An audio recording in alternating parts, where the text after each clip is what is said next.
Solomon built the temple, and the walls went up, and the steeples were built, and it was constructed, and it was absolutely amazing. But in my text, it is not the opulence of the building. It is not the architectural design of the temple. It is not the gold materials that are used in the building. It is not the granite floors nor the marble columns that causes them to be in awe. No, all of that was wonderful until God's glory sat down on the building. And when God's glory hit man's work, all of a sudden, all they could see was the glory of God. When God sat down on their efforts, that's what I want God to do. I want him to anoint what I'm working on. I want him to anoint what I'm doing. I want him to sit down on what I'm trying to build. I don't want to build it if he's not going to sit down on it. When God's glory fell down on the temple, all religious order stopped. The priests stopped doing what they were doing.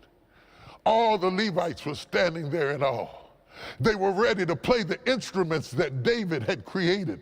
David was so creative, not only did he play instruments, he made instruments. And the instruments had now outlived him. And now we're seeing the second generation of Levites that are continuing the legacy of the music of David, who has gone on, and yet his songs are still filling the air. When the glory of the Lord fell, it fell on them because they were praising God and they were worshiping God. It didn't fall on them because they had gold. It didn't fall on them because they had columns. It didn't fall on them because they had granite. It fell because they had praise.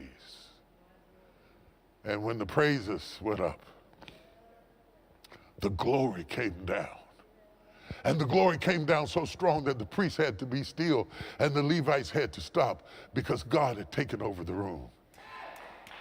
His glory had filled up the temple.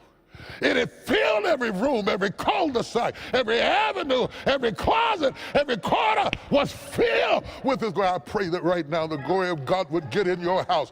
I pray it would get in your living room. I pray it would get in your dining room. I pray it would stand up in your kitchen. I pray it would overflow into your bedroom and get into all of your closets. I pray that the glory would sit on your house so strong that COVID couldn't get near your house because the house was filled. Yes, yeah. The house was filled with glory. Throw your hands up and say, fill it with glory. God's going to fill it with glory. He's going to fill your business with glory. He's going to fill your family with glory. He's going to fill your pockets with glory. Throw your hands up and say, fill it with glory. The glory of the Lord sat down on the house, and it filled all the house. God always feels whatever He forms. He formed the earth and filled it with vegetation. He formed the sea and filled it with fish. He formed the air and filled it with birds.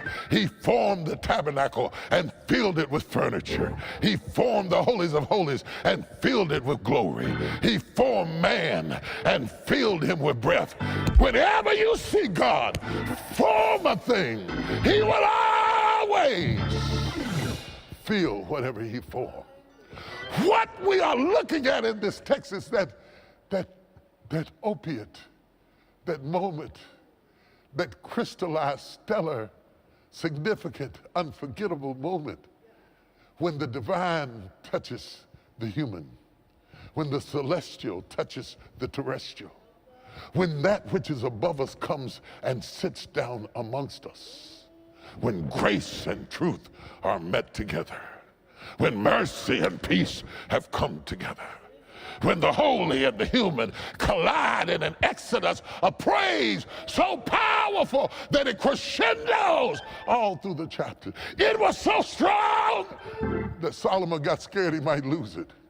I want to talk to some blessed people that are blessed but scared you're going to lose it. He came to God and he said, this is so amazing. What happens if I lose it? What happens if you shut up the heavens and there are no more rain? What happens if it doesn't work anymore? I want to talk to some people that are anxious because the enemy's been telling you you're going to lose everything you got. But the devil is a lie. Solomon said, what happens if you shut up the heavens and there is no more rain and the crops stop and the glory doesn't flow? What happens if it all breaks down? And God gave him a key, said, if my people who are called by my name shall humble themselves and pray, seek my face, turn from their wicked way, then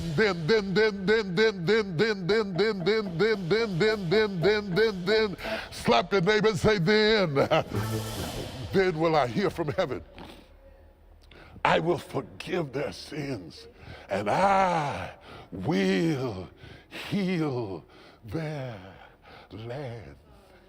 Heal our land, God. Heal our land. Heal our land, oh God. Heal our land. When the glory came in, the priests lay prostrate. The worshipers collapsed.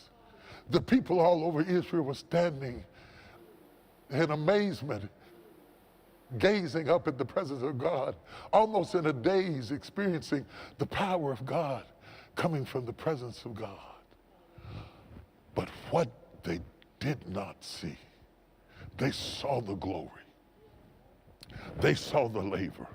They saw the altar. They saw the building. They saw the pillars. They saw the foundations. They even saw the wailing wall that I stood in front of, rocking back and forth. They saw all that. But they did not know that Solomon's temple was built right where Ornan's threshing floor was. Ornan's threshing floor is what happened in the previous generation. You remember when David had counted the people and God judged him in his sins, and God let a plague come upon his people, and there was disaster and pestilence and disease everywhere. And David was trying to break the curse that was on the land. And he came to the threshing floor of Ornan. And the threshing floor, you see, is the place where wheat is separated from chaff. It was a threshing floor. It was a place of separation. And Ornan owned the place. And David said, I need this place. I need this place so that I can offer up a sacrifice toward God. And he wants to know, what will it cost? And Ornan offers him, whatever you want to give me, whatever you want to do, however you want to do. He said, David said, no. I will pay the full price. The full price. See, that's the difference between greatness and weakness. Everybody wants it, but not many people want to pay full price. Everybody wants to be acknowledged, but they don't want to pay full price. Everybody wants an opportunity, but they don't want to pay full price. Everybody wants to do something about it, but they can't pay the full price for it. They don't get it. They don't understand it. They don't realize it. They don't know. They don't understand. They don't recognize how much does it cost. And David paid the full price. Are you willing to pay the full price of faith? Or are you just going to talk the talk? Play the game, go through the religious colloquialisms, but when your faith comes down to the wire, are you willing to pay full price?